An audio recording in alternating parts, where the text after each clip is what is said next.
জুবিনৰ ন্যায় বিচৰাৰ বাবে ৰঙাঘৰৰ আলহী হ'ল বিকাশ অসম।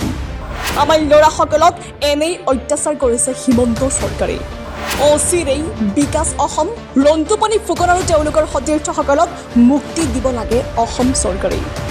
জুবিন গাৰ্গৰ ন্যায় বিচৰাটোৱে ভুল আছিল নেকি বিকাশ অসমৰ? মাঘ বিহুৰ উৰুকাৰ দিনটোত শিৱসাগৰ বিধানসভা সমষ্টিৰ কোঁৱৰপুৰ গাঁৱৰ বিকাশ অসমৰ বাসগৃহত উপস্থিত হয় বিধায়ক অখিল গগৈ। বিকাশ অসমৰ পিতৃ মাতৃৰ কাষত উপস্থিত হৈ বাৰ্তালাপ কৰাৰ লগতে অসম চৰকাৰৰ ওচৰত বিকাশ আৰু তেওঁৰ সতীৰ্থসকলক মুক্তিৰ দাবী তোলে অখিল গগৈয়ে। শেহতীয়াকৈ গ্ৰেপ্তাৰ সন্দৰ্ভত অসমৰ মুখ্যমন্ত্ৰীক লৈ কটো মন্তব্য কৰে বিধায়কগৰাকীয়ে। গগৈয়ে কৈছে, আমাৰ অসমীয়া ল'ৰাবোৰক হিমন্ত বিশ্ব শৰ্মা চৰকাৰে অত্যাচাৰ কৰি ইটোৰ পিছত সিটো গোচৰ জাপি দি অসমত প্ৰতিবাদ নোহোৱা কৰিব খুজিছে। জুবিন গাৰ্গৰ ন্যায় দাবী কৰাৰ বাবেই গ্ৰেপ্তাৰ কৰা হ'ল বিকাশ অসমক। বিকাশৰ ওপৰত 7টাকৈ গোচৰ লগোৱা হৈছে। শীঘ্ৰেই ৰন্তুপানী ফুকন আৰু বিকাশ অসমক মুকলি আকাশৰ তললৈ উলিয়াই দিবলৈ ৰাইজৰ দলৰ তৰফৰ পৰা আমি মুখ্যমন্ত্ৰী, গৃহমন্ত্ৰীৰ লগতে ডিজিপিক দাবী জনাইছোঁ। আমি সকলোৱে মিলি বিকাশ অসম আৰু তেওঁৰ সতীৰ্থক ন্যায় দিব লাগিব। তেওঁলোকৰ হৈ মাত মাতিব লাগিব। এতিয়া প্ৰশ্ন হৈছে, কেতিয়া মুকলি আকাশৰ তললৈ আহিব বিকাশ আৰু তেওঁৰ সতীৰ্থ? জুবিন গাৰ্গৰ ন্যায়ৰ বাবে মাত মতাটোৱেই অপৰাধ আছে নেকি বিকাশৰ? চৰকাৰে মানি ল'বনে বিধায়ক অখিল গগৈৰ দাবী? সেয়া সময়ত হ'ব লক্ষণীয়। আজি বিহুৰ উৰুকা আজি। এই উৰুকাৰ দিনা এইখন ঘৰ আমাৰ শিৱসাগৰ বিধানসভা সমষ্টিৰ কোঁৱৰপুৰৰ বিখ্যাত কোঁৱৰপুৰ গাঁৱৰ বিকাশ অসমৰ ঘৰ। আৰু এয়া বিকাশ অসমৰ দেউতা। কালি আজি আপোনাক কুকুৰে কামুৰিলে নে কালি? আজি আকৌ দেউতাক মানে কুকুৰে কামুৰিছিলে, গতিকে হস্পিটেললৈ গৈছিলে, এইমাত্ৰ আহিলে। আৰু এয়া বিকাশ অসমৰ মা।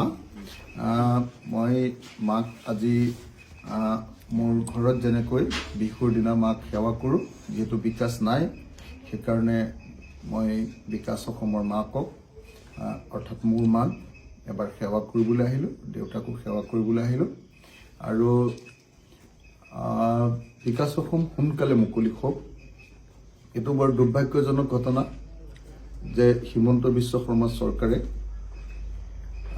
আমাৰ ল'ৰাবিলাকক এনেকৈ অত্যাচাৰ কৰি ইটোৰ পিছত সিটো গোচৰ জাপি দি অসমত প্ৰতিবাদ নাইকিয়া কৰিব খুজিছে। বিকাশক ধৰি নোৱাৰ প্ৰধান কাৰণটোৱে হ'ল বিকাশে জুবিন গাৰ্গৰ ন্যায়ৰ কাৰণে দাবী উত্থাপন কৰিছিলে। আৰু সেই সময়ত হাজাৰ হাজাৰ মানুহে বিকাশক জুবিন গাৰ্গৰ ন্যায়ৰ দাবীটো উত্থাপন কৰোঁতে তাক সমৰ্থন কৰিছিলে। আৰু সেইকাৰণে পুলিচে বুদ্ধি কৰি বিকাশ অসমক আৰু তেওঁলোকৰ মুখ্য সচিব আমাৰ ৰন্তুপানী ফুকনক জেললৈ প্ৰেৰণ কৰিলে। আৰু প্ৰেৰণ কৰি ইটোৰ পিছত সিটো, এতিয়া বিকাশৰ মই পত্নীৰ লগতো তেখেতৰ কথা পাতিলোঁ, মানসী দহোটীয়া। মানসীয়ে ক'লে যে বিকাশৰ ওপৰত এতিয়ালৈকে 7টা গোচৰ লগাইছে। তাৰ ভিতৰত এটা গোচৰতহে কেৱল সি বেইল পাইছে, বাকীখিনি গোচৰ এতিয়ালৈকে সি বেইল পোৱা নাই। আমি আশা কৰিছোঁ ফেব্ৰুৱাৰী মাহৰ ভিতৰত বিকাশ ওলাই আহক। আৰু লগতে আমাৰ ৰন্তুপানী ফুকন, সিও মোৰ ভাই, গতিকে ৰন্তুপানী ফুকনকো আমি উলিয়াই আনিবলৈ চেষ্টা কৰিব লাগিব। আমি সকলোৱে মিলি সিহঁতক উলিয়াই আনিম। সিহঁতি দেশৰ কাৰণে, দহৰ কাৰণে, মানুহৰ কাৰণে, জুবিনদাৰ কাৰণে মাত মাতি এনেকৈ জেললৈ গৈছে। মই অতি সোনকালে বিকাশ অসমক জেলৰ পৰা উলিয়াই দিবলৈ অসমৰ মুখ্যমন্ত্ৰীৰ ওচৰত দাবী জনাইছোঁ, অসমৰ গৃহমন্ত্ৰীৰ ওচৰত দাবী জনাইছোঁ। আৰু আজি অসমীয়াৰ বিহুৰ দিনটোত, উৰুকাৰ দিনটোত, ভোগালীৰ উৰুকাৰ দিনটোত মই দুজন, এগৰাকী পিতৃ আৰু এগৰাকী মাতৃ, যাৰ সন্তানে এতিয়া জেলত আছে আৰু জুবিনদাৰ কাৰণে মাত মাতি জেলত আছে, সেই পৰিয়ালটিৰ পিতৃ মাতৃৰ ওচৰত আহি সেৱা লৈছোঁ, তেখেতসকলৰ লগত আছোঁ। আৰু আশা কৰোঁ যে অসমৰ সকলো মানুহে আমাৰ বিকাশ অসমৰ মুক্তিৰ কাৰণে আৰু ৰন্তুপানী ফুকনৰ মুক্তিৰ কাৰণে অতি সোনকালে জেলৰ পৰা ৰিলিজ কৰি দিবৰ কাৰণে আমি সকলোৱে দাবী জনাম।